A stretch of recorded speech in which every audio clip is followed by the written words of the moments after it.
ঢাকা উত্তরের প্রার্থীদের সঙ্গে সংলাপে নির্বাচন কমিশনের দিক নির্দেশনা। প্রতিটি সিদ্ধান্তের বিরুদ্ধে আপিল করার ব্যবস্থা আছে। আইন নিজের হাতে তুলে নিয়ে নিজেকে বিপদগ্রস্ত করবেন না। দক্ষিণে সাইদ খোকনের নির্বাচনী ইশতেহার ঘোষণা। আমার প্রধান স্লোগান হবে পরিকল্পিত উন্নয়ন, সুযোগের সমতা, নিরাপদ ও দূষণমুক্ত আধুনিক ঢাকা। ওয়ার্ডে ওয়ার্ডে চলছে প্রার্থীদের নির্বাচনী প্রচারণা। প্রত্যাশার কথাও জানাচ্ছেন ভোটাররা। যে ভালো লোক, যে ভালো কাজ করবো আর এই ঢাকাকে উন্নয়ন করার যে ওয়াদাগুলো ওনারা করছেন, সেই ওয়াদাগুলোর থেকে যেন ওনারা সরে না যান। দেখছিলেন প্রধান শিরোনাম। দুপুরের সময় সঙ্গে আছি আমি জাফর সাদিক এবং আমি রঞ্জন শুভ্র। এবার অন্যান্য শীর্ষ সংবাদ। কামারুজ্জামানের ফাঁসিতে উচ্ছ্বসিত সোহাগপুরের বিধবা পল্লী। জাতি কলঙ্ক মুক্তির পথে আরও এক ধাপ এগিয়ে গেল, মন্তব্য বিশিষ্টজনদের।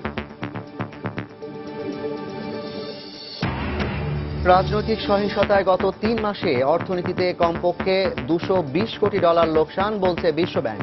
হবে না আশানুরূপ প্রবৃদ্ধিও। টাঙ্গাইলের মির্জাপুরে থেমে থাকা ট্রাকের সঙ্গে বাসের ধাক্কায় 5 জনের মৃত্যু।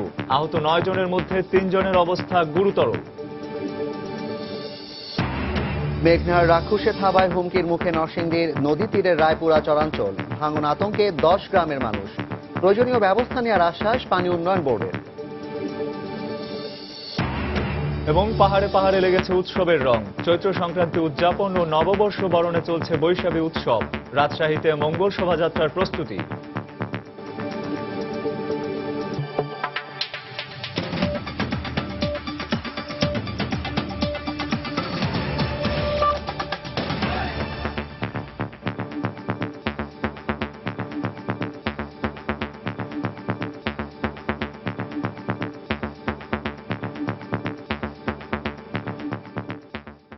সিটি কর্পোরেশন নির্বাচনে সুষ্ঠু এবং শান্তিপূর্ণ পরিবেশ নিশ্চিত করার জন্য সব ধরনের প্রস্তুতি গ্রহণ করেছে নির্বাচন কমিশন। ঢাকা উত্তর সিটি কর্পোরেশনের মেয়র ও কাউন্সিলর প্রার্থীদের সঙ্গে নির্বাচন কমিশনের সংলাপে প্রধান নির্বাচন কমিশনার এই কথা জানিয়েছেন। রাজধানীর ফার্মগেটে কৃষিবিদ ইনস্টিটিউটে বেলা 11টায় এই সংলাপের আয়োজন করা হয়। এতে প্রধান নির্বাচন কমিশনার কাজী রকিবউদ্দিন আহমেদ, নির্বাচন কমিশনার মোহাম্মদ শাহনেওয়াজ, জাভেদ আলী, আব্দুল মোবারক এবং ডিএমপি কমিশনার আসাদুজ্জামান মিয়া সহ ঊর্ধ্বতন কর্মকর্তারা উপস্থিত ছিলেন। মেয়র প্রার্থী আনিসুল হক, তাবিথ আউয়াল, জোনায়েদ সাকি, মাহি বি চৌধুরী এবং কাউন্সিলর প্রার্থীরাও এ সময় উপস্থিত ছিলেন। সংলাপে মেয়র ও কাউন্সিলর প্রার্থীরা নানা সমস্যা এবং সীমাবদ্ধতার কথা তুলে ধরেন। আগামীকাল ঢাকা দক্ষিণ সিটি কর্পোরেশনের মেয়র ও কাউন্সিলর প্রার্থীদের সঙ্গে মতবিনিময় করবে নির্বাচন কমিশন। অবৈধ অস্ত্রের বিরুদ্ধে অভিযান চলে এবং বৈধ অস্ত্রগুলোকে নির্দিষ্ট থানাতে দাখিল করতে হয় ইলেকশন না শেষ হওয়া পর্যন্ত। তো এই দুটো জিনিস একটু বিবেচনাতে রাখবেন। আমরা প্রত্যেকেই চাই যে সবার জন্য যেন একটি লেভেল প্লে গ্রাউন্ড হোক এবং প্রত্যেকের সঙ্গেই আমি আমার সমর্থন দিচ্ছি। যত বেশি সম্ভব নির্বাচন কমিশন যেন এই দাবিগুলো মেনে নেন। সুষ্ঠু শান্তিপূর্ণ পরিবেশ নিশ্চিত করার জন্য আমরা পর্যাপ্ত ব্যবস্থা গ্রহণ করেছি। প্রচারণা শুরু থেকেই অধিক সংখ্যক আইন শৃঙ্খলা বাহিনী মোতায়েন করা হয়েছে। নির্বাহী ম্যাজিস্ট্রেটদের সংখ্যা বৃদ্ধি করা হয়েছে। আরও আদালতের ব্যবস্থা করা হবে যাতে করে আচরণবিধি লঙ্ঘন করা না হয়। ঢাকা দক্ষিণ সিটি কর্পোরেশন নির্বাচনে আওয়ামী লীগ সমর্থিত মেয়র প্রার্থী সাইদ খোকন রাজধানীর যানজট, পানি, বিদ্যুৎ, দূষণমুক্ত বুড়িগঙ্গা ও সন্ত্রাসমুক্ত ঢাকা গড়ার 5টি অগ্রাধিকারমূলক অঙ্গীকার সহ 15 দফা ইশতেহার ঘোষণা করেছেন। এদিকে বিএনপি সমর্থিত প্রার্থী মির্জা আব্বাসের পক্ষে আজও প্রচারণায় নেমেছেন তার স্ত্রী আফরোজা আব্বাস। গণসংযোগকালে তিনি অভিযোগ করেছেন, প্রচারণা চালাতে মির্জা আব্বাসের পক্ষের লোকদের হয়রানি করা হচ্ছে। এ সময় তিনি বলেন, এ সপ্তাহের মধ্যে নির্বাচনী ইশতেহার ঘোষণা করা হবে। নির্বাচিত মেয়র ও স্থানীয় সরকার দীর্ঘ 13 বছর পর বিভক্ত ঢাকা সিটি কর্পোরেশনের প্রথম নির্বাচন। এই নির্বাচনকে সামনে রেখে দক্ষিণে আওয়ামী লীগ সমর্থিত মেয়র প্রার্থী সাইদ খোকন রোববার রাজধানীর ইনস্টিটিউশন অব ডিপ্লোমা ইঞ্জিনিয়ার্সে সংবাদ সম্মেলনে তার নির্বাচনী ইশতেহার ঘোষণা করেন। যানজট, পয় নিষ্কাশন, সুপেয় পানি, জলাবদ্ধতা, গ্যাস সংযোগ, বিদ্যুৎ সংযোগ, জনজীবনের নিরাপত্তা, বুড়িগঙ্গা দূষণ, বায়ু দূষণ, আধুনিক শিক্ষার সুযোগ এবং খেলার মাঠ, চিত্ত বিনোদনের অপ্রতুলতা রয়ে গেছে। আমি নির্বাচিত হলে ইনশাল্লাহ এসব সমস্যার সর্বোচ্চ গুরুত্ব আরোপ করব। আমার প্রধান স্লোগান হবে পরিকল্পিত উন্নয়ন, সুযোগের সমতা, নিরাপদ ও দূষণমুক্ত আধুনিক ঢাকা। এদিকে বিএনপি সমর্থিত মেয়র প্রার্থী মির্জা আব্বাসের পক্ষে তার স্ত্রী আফরোজা আব্বাস রাজধানীর শান্তিনগর এলাকায় গণসংযোগ করেন। নির্বাচিত হলে ভোটারদের চাওয়া পাওয়া এবং সমস্যা সমাধানে আশ্বাসের পাশাপাশি প্রচারণায় বাধা দেওয়ার অভিযোগ করেন তিনি। রাতেবেলা ছেলেপেলেদের বাসায় হামলা করা, তো ভয় দেখানো, এগুলো হচ্ছে। কোর্টে যেতে হলে তো যাবেই, অবশ্যই জামিন চাইবে। আমি আশা করছি যে ইনশাআল্লাহ মির্জা আব্বাসকে সরকার জামিন দিয়ে দিবে এবং খুব তাড়াতাড়ি মির্জা আব্বাস জনগণের পাশে এসে দাঁড়িয়ে ইস্তেহার ঘোষণা করবেন। অন্যদিকে দীর্ঘদিন নির্বাচিত প্রতিনিধিহীন ঢাকাবাসী নির্বাচনের আগে প্রার্থীদের কাছে নিজেদের চাওয়া পাওয়ার কথা তুলে ধরছেন। যে ভালো লোক, যে ভালো কাজ করবো আর এই যেমন বিগত দিনেও এই সব প্রার্থীরাই তো অনেক কথা বলে, তাদের ইস্তেহারে অনেক ভালো ভালো কথা। মনে হয় যে এই ইস্তেহার যদি পূরণ করতো তাহলে তো নগরের কোনো সমস্যাই থাকতো না। তারা নির্বাচিত হওয়ার পরে এই সাধারণ জনগণকে যেন ভুলে না যান, ঢাকাকে উন্নয়ন করার যে ওয়াদাগুলো যেন ওনারা করছেন সেই ওয়াদাগুলোর থেকে যেন ওনারা সরে না যান। শুধু আশ্বাস নয়, নির্বাচিত হলে প্রার্থীরা তাদের প্রতিশ্রুতির বাস্তবায়ন করবেন এমন প্রত্যাশা নগরবাসীর। ইজাজ শৌমিক, সময় সংবাদ, ঢাকা।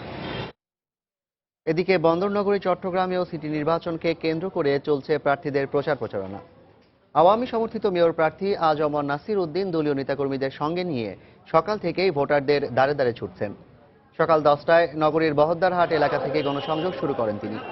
পরে দক্ষিণ বাকলিয়া, চকবাজার সহ বেশ কয়েকটি এলাকার সর্বস্তরের মানুষের সঙ্গে শুভেচ্ছা বিনিময় করেন তিনি। এ সময় জলাবদ্ধতা সহ নানা সমস্যা সমাধানের আশ্বাস দেন আজমর নাসির। জনগণের জন্য কাজ করে নিজেকে প্রমাণ করতে একবার সুযোগ চেয়ে ভোট প্রার্থনা করেন তিনি। নির্বাচনে এটা সিদ্ধান্ত হবে নগরবাসীর জলাবদ্ধতা থেকে মুক্ত হবে কি হবে না। সেই কারণে নগরবাসীর প্রতি আমি বিনয়ের সাথে অনুরোধ করব এই বিষয়টাকে গুরুত্ব সহকারে বিবেচনা করে এবং যেই প্রার্থীর পক্ষে এই সমস্যার সমাধান করা সম্ভব তার পক্ষে যাতে রায়টা প্রদান করেন। এদিকে নির্বাচনকে নির্বিঘ্ন করতে এক সপ্তাহ আগে থেকে সেনাবাহিনী মোতায়েনের দাবি জানিয়েছে বিএনপি। সকালে সংবাদ সম্মেলনে এই দাবি জানান বিএনপির কেন্দ্রীয় ভাইস চেয়ারম্যান আব্দুল্লাহ আল নোমান ও চট্টগ্রাম মহানগর বিএনপির সভাপতি আমির খসরু মাহমুদ চৌধুরী। চট্টগ্রামে গণসংযোগ চলাকালে বিএনপি নেতাকর্মীদের উপর হামলা ও গ্রেফতার করা হচ্ছে এমন দাবি করে সংবাদ সম্মেলন করেন বিএনপি নেতারা। এই অসম অবস্থায় যে নির্বাচন হতে যাচ্ছে সেটা অবশ্যই একটা স্বাভাবিক নির্বাচনের ঘটনাবলী নয়। মৃত্যুকে সামনে রেখে এগিয়ে যাওয়া তো একটা কঠিন ব্যাপার এবং সেটাই তারা কালকে করেছে। ওয়াহিদুল আলম সাহেবের সহ আমাদের অগণিত মহিলা মা বোনদেরকেও তারা নির্যাতন করেছে। এই অবস্থায় আমরা মনে করি যে যদি নির্বাচন করতে হয় তাহলে সেনাবাহিনীর কোনো বিকল্প নাই। জামায়াত নেতা কামারুজ্জামানের ফাঁসি কার্যকরে উচ্ছ্বসিত শেরপুরের সোহাগপুরের বিধবা পল্লী। কুখ্যাত এই যুদ্ধাপরাধীর ফাঁসিতে দীর্ঘদিন ধরে বয়ে আসা কষ্ট কিছুটা হলেও লাঘব হয়েছে ৭১-এ স্বামী হারানো এই নারীদের। তবে নিরাপত্তা নিয়ে শঙ্কা থাকায় বিধবা পল্লীতে স্থায়ী পুলিশ ক্যাম্প বসানোর দাবি জানিয়েছেন তারা। আরো জানাচ্ছেন হারুনুর রশিদ। এই সেই সোহাগপুর গ্রাম 1971 সালের 25 জুলাই আলবদর কমান্ডার কামারুজ্জামানের নির্দেশে শেরপুরের নালিতাবাড়ী উপজেলার এই গ্রামের 144 জন মানুষকে হত্যা করেছিল পাক হানাদার ও তাদের দোসররা। সেদিন বিধবা হয়েছিলেন অনেক নারী, যাদের অনেকে এখনো বেঁচে আছেন সেদিনের সেই দুঃসহ যন্ত্রণা নিয়ে সোহাগপুরের বিধবা পল্লীতে। 44 বছর পর স্বামীর হত্যাকারী কামারুজ্জামানের ফাঁসির রায় কার্যকর হওয়ায় তাদের কষ্টের বোঝা কিছুটা কমেছে বলে জানান তারা। আমরা নিজের চোখে আমরা যাই দেখি যে মাইরা হারাইতেছে, বাতার আইলে মধ্যে বইয়া রয়েছে মাইরা হাইরা গেছি, আমরা শূন্য হাইরে গেছি। ওই যার মুক্তি আছে, ওই যার মুক্তি আছে। কামরুজ্জামান ফাঁসি হয়েছে, এই যে আমরা শান্তি, এই যে আমরা খুশি হয়েছি। কামরুজ্জামান আঙ্গ স্বামীরে মারছে, ওর কামরুজ্জামান ফাঁসি করছে, আমরা এই তাকে খুশি হয়েছি বাবু। এদিকে ফাঁসির রায়ে খুশি শহীদ পরিবারের সন্তানেরা কামারুজ্জামানের দোসরদেরও শাস্তির আওতায় আনার দাবি জানিয়েছেন। সহযোগিতায় কাজী ডাক্তার ছিল, কাজী ডাক্তার এখন নিখোঁজ, কাজী ডাক্তারের এটা শাস্তি দেওয়া হোক। কামরুজ্জামান যারা সহযোগিতা করছে কাজী ডাক্তার আর রাজাকার যা আছে ওর ফাঁসি হইলে আমরা চাই। ফাঁসির রায় কার্যকর হওয়ার পর নিরাপত্তাহীনতায় ভুগছেন বিধবা পল্লীর বাসিন্দারা। দ্রুত এ এলাকায় একটি স্থায়ী পুলিশ ক্যাম্প স্থাপনের দাবি জানিয়েছেন তারা। এই দেশের বহুত রাজাকার আলবদর মেলা প্রলয় রয়েছে জায়গায় জায়গায়। আমরা বিধবা পল্লীর আমাদের মা বোন চাচা যেটি আছে একজন নিরাপত্তার জন্য আমরা আশাবাদী। সরকারিভাবে যে সোহাগপুরে নিরাপত্তা জোরদার করার জন্য। সোহাগপুরের বিধবা পল্লী থেকে হারুনুর রশিদ, সময় সংবাদ, শেরপুর। এদিকে আলবদর নেতার ফাঁসি কার্যকরের মাধ্যমে যুদ্ধাপরাধের কলঙ্ক থেকে মুক্তির পথে জাতি আরও এক ধাপ এগিয়ে গেছে। এ রায় বাস্তবায়নের ফলে বীর শহীদদের আত্মত্যাগের প্রতি শ্রদ্ধা জানানোর পাশাপাশি মুক্তিযোদ্ধা, বীরাঙ্গনা সহ সারা দেশের স্বাধীনতা প্রিয় মানুষও স্বস্তি পেয়েছেন।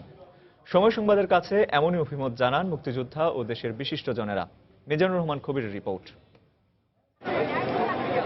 আন্তর্জাতিক অপরাধ ট্রাইব্যুনালের দেয়া রায়ে শনিবার রাতে কার্যকর হয় আলবদর প্রধান কামারুজ্জামানের ফাঁসি। মুক্তিযোদ্ধা ও বিশিষ্টজনরা মনে করেন এই রায় কার্যকরের ঘটনাটি দেশে আইনের শাসন প্রতিষ্ঠার একটি অন্যতম উদাহরণ হয়ে থাকবে। এই জল্লাদের কামরুজ্জামানের ফাঁসি কার্যকর হওয়ায় সারা বিশ্বে যেভাবে খুশি হয়েছে, বিশেষ করে আমাদের মা বোন যারা বিধবা হয়ে এই দুঃখে দুঃখে যাদের অন্তর ক্ষত বিক্ষত হয়েছে, অন্তত শান্তির নিঃশ্বাস ফেলতে পারবে। 30 লক্ষ মুক্তিযোদ্ধা যারা আত্মাহুতি দিয়েছেন এবং মুক্তিযুদ্ধের সময় যারা সেই সোহাগপুরের বিধবা পল্লীর যে বিধবা যারা রয়েছেন এবং সারা দেশের মানুষ, তাদের মধ্যে যদি বলেন যে একটা স্বস্তি, এটা তো আমরা লক্ষ্য করি। 71-এ মুক্তিযুদ্ধের সময় স্বাধীনতা বিরোধী অন্যান্য বাহিনীর মতো আলবদর বাহিনীর তাণ্ডবের চিত্রের বেশ বড় একটি উদাহরণ শেরপুরের সোহাগপুর। নাম পাল্টে যে গ্রামের নাম এখন বিধবা পল্লী। বুদ্ধিজীবী হত্যাকাণ্ডের সঙ্গে জড়িত এই বাহিনীর নাম। তাই বিশ্বের অন্যতম নৃশংস এসব ঘটনার বিচার অবিলম্বে হওয়া উচিত বলে মন্তব্য বিশিষ্টজনদের। আপনি যদি আইনের শাসনে বিশ্বাস করেন, মানবাধিকারে বিশ্বাস করেন, সভ্যতা প্রগতিতে যদি বিশ্বাস করেন, তাহলে কিন্তু যে কোনো অপরাধ যদি কেউ করে তার শাস্তি হওয়া উচিত। যেটা বহু প্রতীক্ষিত ছিল, জাতির প্রত্যাশা ছিল। স্বাধীনতা বিরোধীদের করা অপরাধকে রাজনৈতিক বা ব্যক্তি স্বার্থে না দেখে মানবতা বিরোধী অপরাধ হিসেবে বিবেচনার আহ্বান মুক্তিযোদ্ধা সহ দেশের বিশিষ্ট নাগরিকদের। মিজানুর রহমান কবির, সময় সংবাদ, ঢাকা। কামারুজ্জামানের ফাঁসি কার্যকর হওয়ায় আনন্দ মিছিল করেছেন শেরপুরের মুক্তিযোদ্ধারা। সকালে শহরের টাউন হল মোড় থেকে আনন্দ মিছিল বের করে জেলা মুক্তিযোদ্ধা সংসদ। মিছিলটি শহরের বিভিন্ন সড়ক প্রদক্ষিণ করে জেলা মুক্তিযোদ্ধা সংসদ কার্যালয়ের সামনে গিয়ে শেষ হয়। এ সময় কামারুজ্জামানের ফাঁসি কার্যকর হওয়ায় স্বস্তি প্রকাশ করেন জেলার মুক্তিযোদ্ধারা।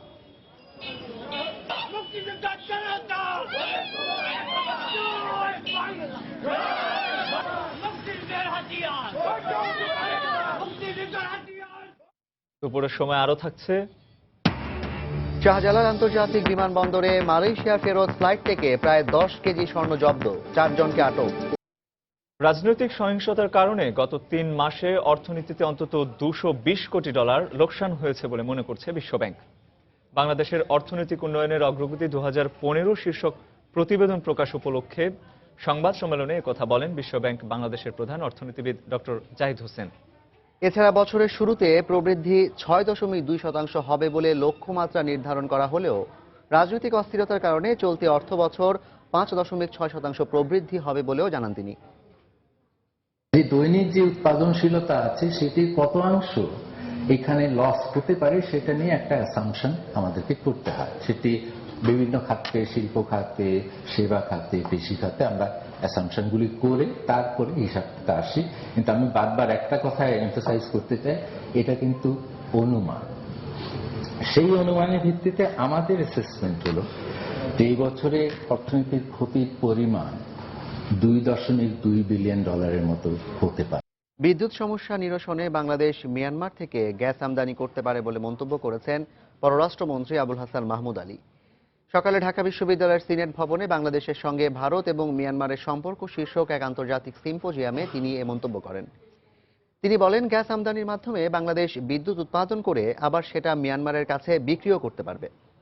পররাষ্ট্রমন্ত্রী জানান, মিয়ানমার এ ব্যাপারে ইতিবাচক মনোভাবও দেখিয়েছে। সিম্পোজিয়ামে পররাষ্ট্রমন্ত্রী বাংলাদেশ, ভারত ও মিয়ানমার এই 3 দেশের দ্বিপক্ষীয় সুসম্পর্ক আরও জোরদার করার আহ্বান জানান। এই 3 দেশকে নিজেদের একক সমস্যাগুলো একসঙ্গে মোকাবেলার আহ্বান জানান পররাষ্ট্রমন্ত্রী। Honorable Prime Minister for Energy visited Myanmar in early February. গত ফেব্রুয়ারিতে প্রধানমন্ত্রীর জ্বালানি উপদেষ্টা মিয়ানমার সফরে গিয়েছিলেন। সেখানে তিনি মিয়ানমারকে বাংলাদেশে গ্যাস রপ্তানির আহ্বান জানালে তারা এই প্রস্তাবে ইতিবাচক মনোভাব দেখিয়েছে। বাংলাদেশ এই গ্যাস পেলে বিদ্যুৎ উৎপাদন করে তা মিয়ানমারে রপ্তানি করতে পারবে। দ্বিপাক্ষিক সম্পর্কের ক্ষেত্রে দুদেশই যাতে উপকৃত হতে পারে সেদিকে লক্ষ্য রাখতে হবে। পুরনো বছরের সব গ্লানি মুছে নতুনকে বরণ করে নিতে পার্বত্য জেলাগুলোতে শুরু হয়েছে বৈশাখী উৎসব। আর এই উৎসবকে ঘিরে পাহাড়ে পাহাড়ে লেগেছে উৎসবের রং। পার্বত্য অঞ্চলের প্রতিটি মানুষের মনে এখন আনন্দের জোয়ার। উৎসব আয়োজনে খাগড়াছড়ি ও রাঙামাটির পাহাড়ি গ্রামগুলোতে এখন সাজ সাজ রব। খাগড়াছড়ি থেকে জিতেন বড়ুয়া ও রাঙামাটি থেকে হেফাজত সবুজের পাঠানো তথ্য ও ছবি নিয়ে ডেস্ক রিপোর্ট।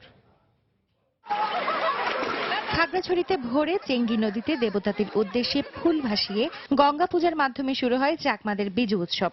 এ সময় পুরনো বছরের গ্লানি মুছে নতুন বছরে নিজেদের পরিবার ও জাতির মঙ্গল কামনা করেন শত শত তরুণ তরুণীরা।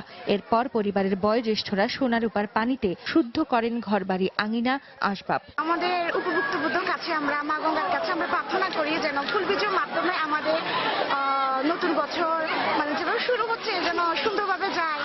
রাঙামাটিতেও ভোরে পানিতে ফুল ভাসানোর মধ্য দিয়ে শুরু হয়েছে চাকমাদের ফুল বিজু ও ত্রিপুরাদের হাড়ি বৈশুখ উৎসব। পার্বত্য চট্টগ্রামের পক্ষ থেকে বাংলাদেশের সবাইকে নতুন বছরের এবং নববর্ষের শুভকামনা রইল। এই দিনে আমরা বয়োজ্যেষ্ঠদের স্নান করাই এবং ফুল ভাসানোর অনুষ্ঠান, নাচ, গড়িয়া নৃত্য, গান গিয়ে আমরা এই দিনটা আমরা উদযাপন করে থাকি। এছাড়া সকালে শহরের গর্জনতলী এলাকায় ত্রিপুরাদের হাড়ি বৈশুখ উৎসবে বয়স্ক স্নান, বস্ত্রদান ও গড়াইয়া নৃত্যের আয়োজন করা হয়।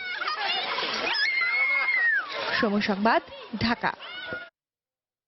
পহেলা বৈশাখকে স্বাগত জানিয়ে মঙ্গল শোভাযাত্রা বের করতে রাজশাহী বিশ্ববিদ্যালয়ের চারুকলা বিভাগের প্রস্তুতি প্রায় শেষ পর্যায়ে। শোভাযাত্রার মাধ্যমে অশুভকে দূরে ঠেলে বাঙালির হাজার বছরের ঐতিহ্যকে ধরে রাখার প্রতিজ্ঞা করা হয়। এর মধ্য দিয়ে বাঙালি তাদের আসল সত্তাকে ফিরে পায়, এমনটাই বলছেন বিভাগের শিক্ষক ও শিক্ষার্থীরা। আব্দুল সালামের তোলা ছবিতে আরো জানাচ্ছেন সাইফুর রহমান রকি।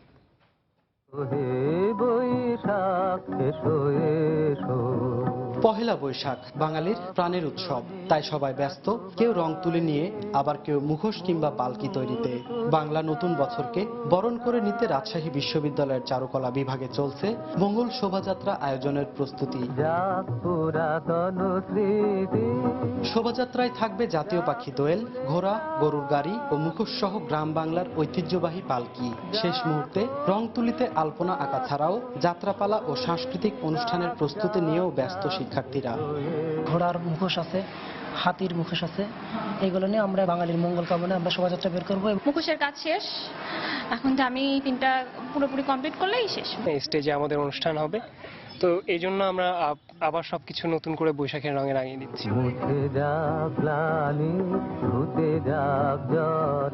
শিক্ষক ও শিক্ষার্থীরা বলছেন দিন দিন বাঙালি ঐতিহ্য হারিয়ে যাচ্ছে, তাই এসব ঐতিহ্যকে ধারণ ও লালন করার জন্য চারুকলা বিভাগ প্রতি বছর ঘটা করে বৎসবরণের এই অনুষ্ঠানের আয়োজন করে। ঐতিহ্যগুলোকে ধরে রাখার জন্যই আমাদের এই যে পালকি, তারপরে আপনার যে জাতীয় পাখি দোয়েল এবং মুখোশ, হ্যাঁ, গরুর গাড়ি, এরকম জাতীয় জিনিসগুলো আর কি আমরা আমাদের কাজ চলতেছে। যাত্রাপালা, আলকাপ, গম্ভীরা, সেগুলো যেন আবার ফিরে আসে। আকাশ সংস্কৃতি যতই থাকুক, তার মধ্যে যেন আমরা আমাদের সংস্কৃতিটাকেও ধরে রাখতে পারি। আর সকল অশুভকে দূর করে বাঙালি সত্তাকে ধরে রাখতে মঙ্গল কামনায় এই শোভাযাত্রাটি বের হয় বলে জানালেন শিক্ষকেরা। আমরা সব কিছুর মধ্যেই আমাদের এই সত্তাটাকে ধারণ করতে চাই। এই লক্ষ্যে আমরা লোকশিল্প, লোক সংস্কৃতি এগুলোকে আমরা ধারণ করছি।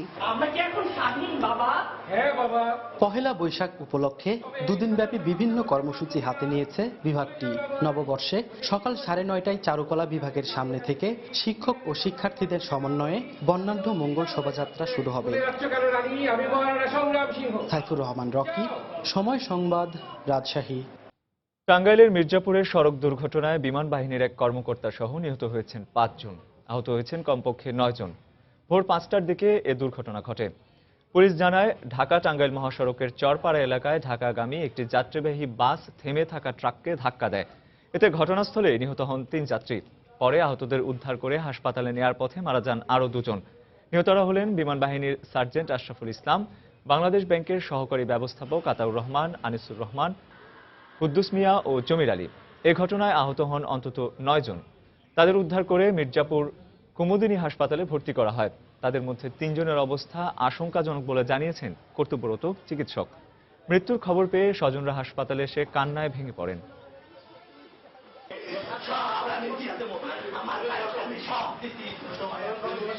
বাসের পুরোপুরি একটা সাইড সম্পূর্ণ ভাঙা চুরে গেছে। আয়সা দেখি 4-5 জন লোক ওখানে মারা গেছে।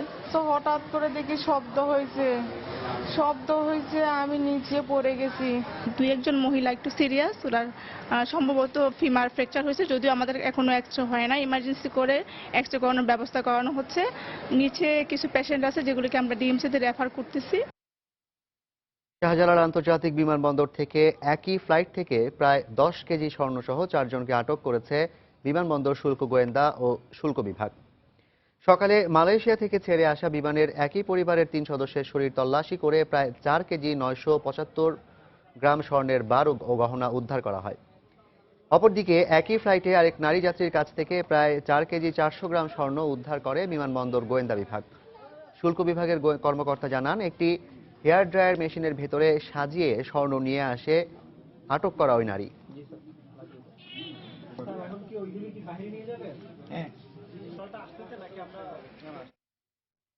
মেঘনার রাক্ষসে থাবা আবারও গ্রাস করতে শুরু করেছে নরসিংদীর নদী তীরবর্তী জনপদ।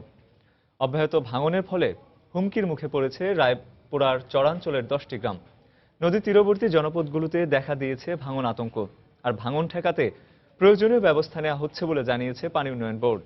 কাউসার আহমেদের ছবি ও আশিকুর রহমান পিয়ালের তথ্য নিয়ে ডেস্ক রিপোর্ট। বর্ষা মৌসুমের শুরুতেই নরসিংদীর রায়পুরার মেঘনা নদীতে শুরু হয়েছে নদী ভাঙন। অব্যাহত নদী ভাঙনের ফলে হুমকির মুখে চরাঞ্চলের 4টি ইউনিয়নের 10টি গ্রাম। ভাঙনের কবলে পড়ে ইতোমধ্যে চরমধুয়া গ্রামে 7টি বাড়ির 10টি ঘর বিলীন হয়ে গেছে নদীগর্ভে। সহায় সম্পদ হারিয়ে সর্বশান্ত হয়েছেন এখানকার অনেক মানুষ। এদিকে ভাঙন রোধে সঠিক সময়ে কোনো উদ্যোগ নেওয়া হয় না বলে অভিযোগ ক্ষতিগ্রস্তদের। আমার একটা গরু জমি এই অবস্থা আমার নাই। আমার 3 ছেলে মানে 3 ঘর গেছে দিচ্ছে। আপনার দেখেন আমরা বাড়ি ঘর ভেঙে যেতে থাকা ইটার আমরা একটা ব্যবস্থা করে দেবো। অথচ দেখা গেছে যে নির্বাচন পরে আমরা অত দূর জায়গায় যাইতেও পারি না। আমরা কোনো কথা কাজ না, ইটার ভাঙন আর ফিরও না। এদিকে ভাঙন অব্যাহত থাকলে চর এলাকার অস্তিত্ব বিলীন হয়ে যাওয়ার আশঙ্কা করছেন স্থানীয় জনপ্রতিনিধিরা। সরকার থেকে কোনো সাহায্য সহযোগিতা আমরা পাচ্ছি না। আর এইভাবে ভাঙন অব্যাহত রয়েছে এবং ভবিষ্যতে আমাদের বাড়িতে কি আছে আমরা নিজেরাই বলতে পারি না। অন্যদিকে ভাঙন কবলিত এলাকা পরিদর্শন করে এর ভয়াবহতা স্বীকার করে নদী খননের প্রয়োজনীয়তার কথা জানালেন পানি উন্নয়ন বোর্ডের এই কর্মকর্তা। যেহেতু নদীর মাঝখানে একটা চর আছে, চরের জন্য কিন্তু ভাঙতেছে। তো সেই চরটা কিভাবে এগুলা স্টাডি করে সমীক্ষা করে এগুলাকে কিভাবে চরগুলা মানে কাটা যায়, সেই কাটার ব্যবস্থা করলে পার্মানেন্ট সলিউশন হবে। অবশ্য ভাঙন কবলিত এলাকায় আর্থিক সহযোগিতা সহ পুনর্বাসনের ব্যবস্থা করা হচ্ছে বলে জানালেন জেলা প্রশাসক। যারা গৃহহীন বা ক্ষতিগ্রস্ত তাদের পুনর্বাসনের ব্যবস্থার দায়িত্ব জেলা প্রশাসন নিয়েছে এবং এটি আমরা ইউনিয়নের মাধ্যমে করছি, এদের ব্যবস্থা করছে। আর সহসাই যেন ভাঙন না হয় সেই জন্য উপজেলা পরিষদের পক্ষ থেকে অস্থায়ীভাবে ভাঙন রোধের কিছু ব্যবস্থা নেওয়া হচ্ছে। গত কয়েক বছরে চরমধুয়া গ্রামে 60% বাড়িঘর ও ফসলি জমি বিলীন হয়েছে মেঘনা নদী ভাঙনে। সময় সংবাদ, নরসিংদী। রাজধানীর গ্যান্ডারিয়ায় কার্যক্রম শুরু করল বেসরকারি ব্রাক ব্যাংক 166তম শাখা। দুপুরে প্রধান অতিথি হিসেবে ব্যাংকের উদ্বোধন করেন সিটি গ্রুপের চেয়ারম্যান ফজলুর রহমান। উপস্থিত ছিলেন ব্যাংকের ব্যবস্থাপনা পরিচালক ও প্রধান নির্বাহী কর্মকর্তা সৈয়দ মাহবুবুর রহমান সহ ব্যাংকের ঊর্ধ্বতন কর্মকর্তারা। নতুন এই শাখার মাধ্যমে স্থানীয় গ্রাহকরা অত্যাধুনিক ব্যাংকিং সেবা পাবে বলে আশা প্রকাশ করেছে ব্যাংকটির কর্তৃপক্ষ। এ সময় প্রধান অতিথির বক্তব্যে সিটি গ্রুপের চেয়ারম্যান আশা প্রকাশ করেন, ব্রাক ব্যাংকের নতুন এই শাখা গ্যান্ডারিয়া এলাকার ব্যবসা বাণিজ্যে আরও প্রসার ঘটাবে এবং আরও বেশি মানুষের কর্মসংস্থান তৈরি হবে। বাংলাদেশে চলমান যুদ্ধাপরাধীদের বিচারকে যুক্তরাষ্ট্র সমর্থন করে উল্লেখ করে দেশটির পররাষ্ট্র মন্ত্রণালয় বলেছে, যুক্তরাষ্ট্র কামরুজ্জামান ও রাষ্ট্রপক্ষের প্রধান কৌঁসুলির আইনি লড়াইয়ে আপিল বিভাগের সিদ্ধান্তের প্রতি সর্বোচ্চ সম্মান প্রদর্শন করে এবং সিদ্ধান্তের ক্ষেত্রে কঠোরতাকেও উপলব্ধি করে। শনিবার যুক্তরাষ্ট্রের পররাষ্ট্র দপ্তরের মুখপাত্র মেরি হার্ফ এক বিবৃতিতে একথা জানান। বিবৃতিতে আরও বলা হয়, যেসব দেশ সর্বোচ্চ শাস্তি হিসেবে মৃত্যুদণ্ড কার্যকর করে তাদেরকে অবশ্যই বিচারের স্বচ্ছতা বজায় রাখার স্বার্থে সতর্কতার সঙ্গে এর উচ্চমান বজায় রেখে চলতে হবে। বাংলাদেশের আন্তর্জাতিক অপরাধ ট্রাইব্যুনালের অগ্রগতির লক্ষণীয় উল্লেখ করে ম্যারি হার্ফ আরও বলেন, বিচার প্রক্রিয়ার ক্ষেত্রে জাতীয় ও আন্তর্জাতিক দায়বদ্ধতা পূরণে ট্রাইব্যুনাল সক্ষম হবে বলে মনে করে যুক্তরাষ্ট্র।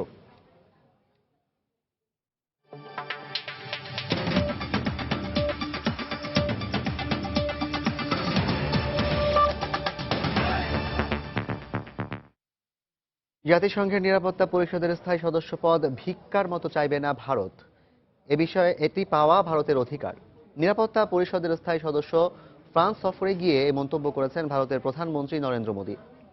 প্যারিসে ভারতীয় অভিবাসীদের এক অনুষ্ঠানে মোদী বলেন, শান্তিতে বিশ্বাসী ভারত জাতিসংঘের নিরাপত্তা পরিষদে সদস্য পদ পাওয়ার লড়াই চালিয়ে যাচ্ছে। মহাত্মা গান্ধী ও গৌতম বুদ্ধের মতো ব্যক্তির জন্মস্থান ভারতকে স্থায়ী সদস্য পদ দেয়া বিশ্বের জন্য সম্মানের বলেও মন্তব্য করেন তিনি। 3 দিনের ফ্রান্স সফর শেষে রোববার জার্মানি যাবেন ভারতের প্রধানমন্ত্রী। সেখান থেকে 14 এপ্রিল কানাডা সফর করবেন তিনি।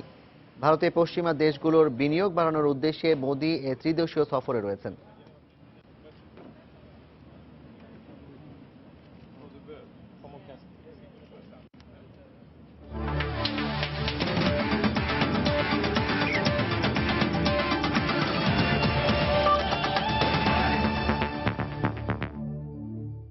এবারে স্প্যানিশ লা লিগার খবর। মেসি নেইমারের গোলের পরও পয়েন্ট হারালো বার্সেলোনা। সেভিয়ার বিপক্ষে 2-2 গোলে ড্র করেছে কাতালান জায়ান্টরা। অপর ম্যাচে মালাগার বিপক্ষেও 2-2 গোলে ড্র করেছে বর্তমান চ্যাম্পিয়ন অ্যাটলেটিকো মাদ্রিদ। লা লিগার 31 রাউন্ডের খেলা শেষে বার্সার 75, রিয়ালের 73 এবং অ্যাটলেটিকোর সংগ্রহ 66 পয়েন্ট। সেভিয়ার 25 মিনিটে নেইমার গোল করলে 2-0 এগিয়ে যায় বার্সা। যদিও এর 7 মিনিট পরে স্বাগতিকদের হয়ে সমতা আনেন মেসির স্বদেশী এভার বানেগা। বিরতির পর সুয়ারেজ, মেসি, নেইমাররা বেশ কয়েকটি গোলের সুযোগ হারান। অন্যদিকে একমাত্র সুযোগটি কাজে লাগায় সেভিয়া। এতে ম্যাচ শেষ হবার 6 মিনিট আগে কেভিন গামেইরোর গোলে ম্যাচে সমতা আনে তারা। ফলে পয়েন্ট ভাগাভাগি করে মাঠ ছাড়ে দু দল।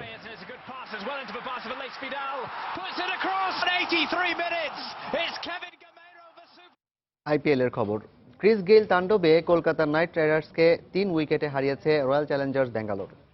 আগে ব্যাট করে 6 উইকেটে 177 রান করে কেকেআর। জবাবে ক্রিস গেইলের 96 রানে 3 উইকেটে ও 1 ওভার আগেই জয় নিশ্চিত করে আরসিবি।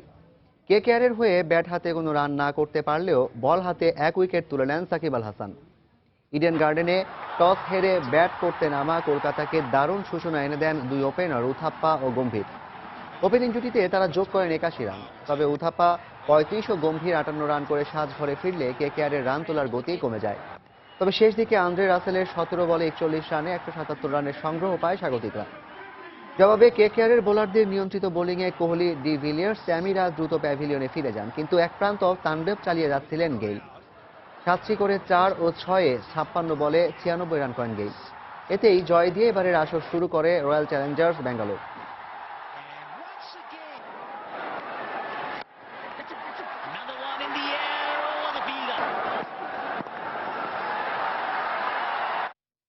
দুপুরের সময় এ পর্যায়ে শীর্ষ সংবাদ জানিয়ে দিচ্ছি আরেকবার। ঢাকা উত্তরের প্রার্থীদের সঙ্গে নির্বাচন কমিশনের সংলাপ। দক্ষিণে সাইদ খোকনের নির্বাচনী ইশতেহার ঘোষণা। ওয়ার্ডে ওয়ার্ডে চলছে প্রচারণা। কামারুজ্জামানের ফাঁসিতে উচ্ছ্বসিত সোহাগপুরের বিধবা পল্লী। জাতি কলঙ্ক মুক্তির পথে আরও এক ধাপ এগিয়ে গেল মন্তব্য বিশিষ্টজনদের। রাজনৈতিক সহিংসতায় গত 3 মাসে অর্থনীতিতে কমপক্ষে $220 কোটি লোকসান বলছে বিশ্বব্যাংক। হবে না আশানুরূপ প্রবৃদ্ধিও। টাঙ্গাইলের মির্জাপুরে থেমে থাকা ট্রাকের সঙ্গে বাসের ধাক্কায় 5 জনের মৃত্যু।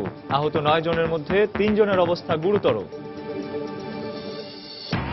এবং পাহাড়ে লেগেছে উৎসবের রং। চৈত্র সংক্রান্তি উদযাপন ও নববর্ষ বরণে চলছে বৈশাখী উৎসব। রাজশাহীতে মঙ্গল শোভাযাত্রার প্রস্তুতি। দর্শক, এই ছিল দুপুরের সময়। যে কোনো খবর পেতে ভিজিট করুন সময়নিউজ.tv। সঙ্গে থাকুন সময়।